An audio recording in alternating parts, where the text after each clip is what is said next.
back to my channel. In today's Halloween video, we are going to be talking about thrillers that you are going to want to binge read all in one sitting. So of course it's spooky season. Got my spooky shirt on, which you can't really see unfortunately when I come closer, but you know what's on, you know what's there. But these are going to be 5 different thrillers that are engaging enough, that are fast-paced, and that are short enough that you can and will want to sit there and just read it all the way through in one sitting because they're that good. You guys love when I do reviews like this, so here's a good one for you for Halloween. So the first book that we are going to talk about is The Reunion by Guillaume Musso, and this one is so good, you guys. I enjoyed it so much. I have talked about it on here before. But this one basically is about a group of friends who ends up coming back for their college reunion, and they're trying to keep some secrets hidden. So the French Riviera, 25 years ago. One freezing night as her campus is paralyzed by a snowstorm, 19-year-old Vinca Rockwell, the most beautiful and glamorous girl at her prep school, runs away with her philosophy teacher, with whom she's been conducting a secret affair. She will never be seen again. The French Riviera, present day. Once inseparable, Thomas, Maxine, and Franny, Vinca's best friends, have not spoken since graduation. But when they receive a notice from their old school detailing plans for a new gymnasium and inviting them to attend a class reunion, they know they must go back one more time, because there's a body buried in the gym's walls, and they're the ones who put it there. What really happened that long ago winter night? Now nothing stands in the way of the truth. So it just keeps you on the edge of your seat because you are just wondering the entire time, who did they kill? Why did they kill? And also, what happened to this other girl, Vinca? Like, there's missing people that doesn't seem connected to what is going on with these people burying this body, and you don't know what's going on. So you feel like you have to continue reading. There were several times where I was like, oh, I want to put it down, but I just want to find out so bad. Who was this person that they buried in the walls, and why did they do it? So that one, this one also does not have that many reads. I think this one has, let me see, 11,000 reads on Goodreads. So this is probably also one you haven't heard of before. So highly recommending this one. The next book that we're going to talk about is Sharp Objects by Gillian Flynn. I don't know if it's Gillian Flynn or Gillian Flynn, but this one has also been turned into an HBO series with Amy Adams. And so this was a while ago, I think, that it was turned into this, because I've had this book on my TBR for a while. But it says, fresh from a brief stay at a psych hospital, reporter Camille Preaker faces a troubling assignment. She must return to her tiny hometown to cover the murders of 2 preteen girls. For years, Camille has hardly spoken to her neurotic, hypochondriac mother, or to the half-sister she barely knows, a beautiful 13-year-old with an eerie grip on the town. Now installed in her old family bedroom in her family's Victorian mansion, Camille finds herself identifying with the young victims, a bit too strongly. Dogged by her own demons, she must unravel the psychological puzzle of her own past if she wants to get to the story and survive this homecoming. So she ends up coming back to her hometown because of these murders, and she's trying to obviously figure out who did them. She's a reporter.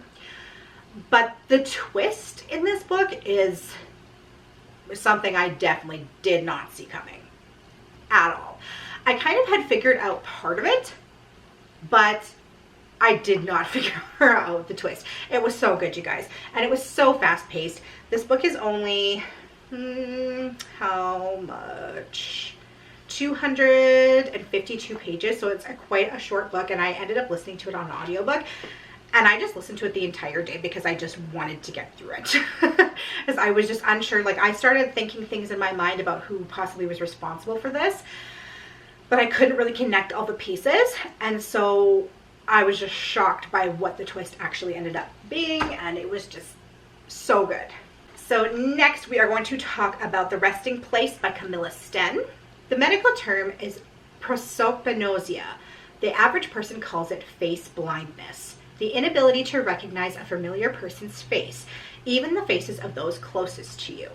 When Eleanor walked in on the scene of her capriciously cruel grandmother Vivian's murder, she came face to face with the killer, a maddening expression that means nothing to someone like her. With each passing day, her anxiety mounts. The dark feelings of having brushed by a killer, yet not knowing who could do this, or if they'd be back, overtakes both her dreams and her waking moments, thwarting her perception of reality. Then a lawyer calls. Vivian has left her a house, a looming estate tucked away in the Swedish woods, the place her grandfather died suddenly, a place that has housed a dark past for over 50 years. Eleanor, her steadfast boyfriend, Sebastian, her reckless aunt Veronica. The lawyer.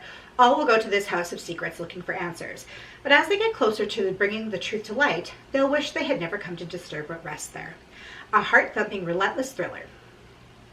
So this one ends up alternating between two different time periods and kind of brings us into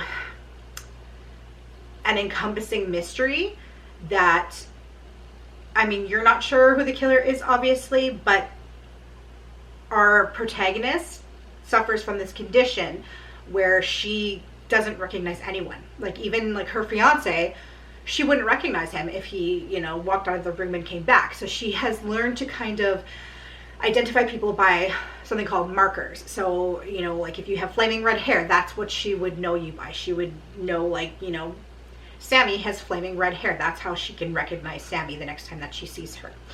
But basically, she can't obviously recognize who this murderer is. She couldn't pick them out of a lineup, but this murderer knows that she has seen them and possibly doesn't know that she has this condition, so she could really be the focus of this murderer next, right? She could really be somebody that they're going to be looking for to, you know, take them out.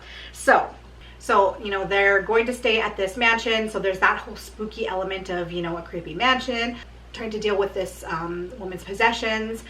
And she's kind of starting to find some information from her grandmother's past that could be the cause of what has gone on and why she was murdered. So very, very interesting. Like I said, fast-paced. You're going to want to read this one as well within a few hours.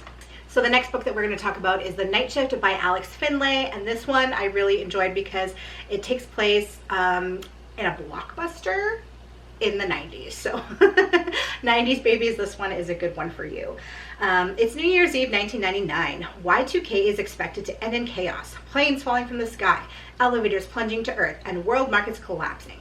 A digital apocalypse. None of that happens. But at a Blockbuster Video in Linden, New Jersey, 4 teenage girls working the night shift are attacked. Only one survives. Police quickly identify a suspect who flees and is never seen again. 15 years later, in the same town, 4 teenage employees working late at an ice cream store are attacked, and again, only one makes it out alive. Both surviving victims recall the killer speaking only a few final words. Good night, pretty girl. In the aftermath, 3 lives intersect. The survivor of the Blockbuster Massacre who's forced to relive her tragedy, the brother of the original suspect who's convinced the police have it wrong, and the FBI agent who's determined to solve both cases. On a collision course toward the truth, all 3 lives will forever be changed, and not everyone will make it out alive. How good does that sound, you guys? It is that good. And if you are like me and love anything to do with the 80s, with the 90s, because it just reminds you of a calmer, happier time, even though you're reading about murder, this one is for you. I just loved it so much. The ambiance of it is just chef's kiss. Hey guys, my battery is going to die soon, so I'm really hoping that I can make it through this last recommendation before it does. But the last book that we're going to talk about today is Mexican Gothic by Silvia Moreno Garcia. This one I enjoyed so much, you guys. This one is definitely an atmospheric read. So if you are a person that likes the atmosphere and just all around encompassing spookiness, this one is for you. After receiving a frantic letter from her newlywed cousin begging for someone to save her from a mysterious doom, Noemi Tabadoa heads to High Place, a distant house in the Mexican countryside. She's not sure what she'll find. Her cousin's husband, a handsome Englishman, is a stranger, and Noemi knows little about the region. Noemi is also an unlikely rescuer. She's a glamorous debutante, and her chic gowns and perfect red lipstick are more suited for cocktail parties than amateur sleuthing. But she's also tough and smart. With an indomitable will, she is not afraid. Not of her cousin's new husband, who's both menacing and alluring. Not of his father, the ancient patriarch who seems to be fascinated by Noemi. And not even of the house itself, which begins to invade Noemi's dreams with vision of blood and doom. Her only ally in this inhospitable abode is the family's youngest son. Shy and gentle, he seems to want to help Noemi, but might also be hiding dark knowledge of his family's past. for there are many secrets behind the walls of High Place. The family's once colossal wealth and fated mining empire kept them from prying eyes. But as Noemi digs deeper, she unearths stories of violence and madness. And Noemi, mesmerized by the terrifying yet seductive world of High Place, may soon find it impossible to ever leave this enigmatic house behind. So this one is about a creepy haunted house, but also she's trying to figure out what has happened to her cousin. Her cousin keeps kind of giving her mixed messages. So one minute she'll be like, no, I'm fine, it's fine. And the next minute she's like giving her these, you know, really creepy warnings, saying something without saying something, if that makes sense. And you're just trying to figure out what the heck is going on here, because it's obviously there's something that's with these people, that maybe they're holding her cousin hostage in some way, but there's also something with the house. Something is not right, and you don't know what it is, and Noemi doesn't know what it is, and you're just you're worried for her safety. You want her just to get the heck out of Dodge and go get help, but she refuses to do that because she's the type of woman that just wants to prove herself and prove that she can handle this. But it was really well written, very atmospheric, like I said, and I really enjoyed it and just couldn't stop listening to it, couldn't put it down. Anyways, you guys, those are 5 thrillers that will keep you on the edge of your seat, that you will just want to binge read all in one sitting. Let me know in the comments down below if you have read them already and what your comments and thoughts on them were, if you agreed with my ranking of them.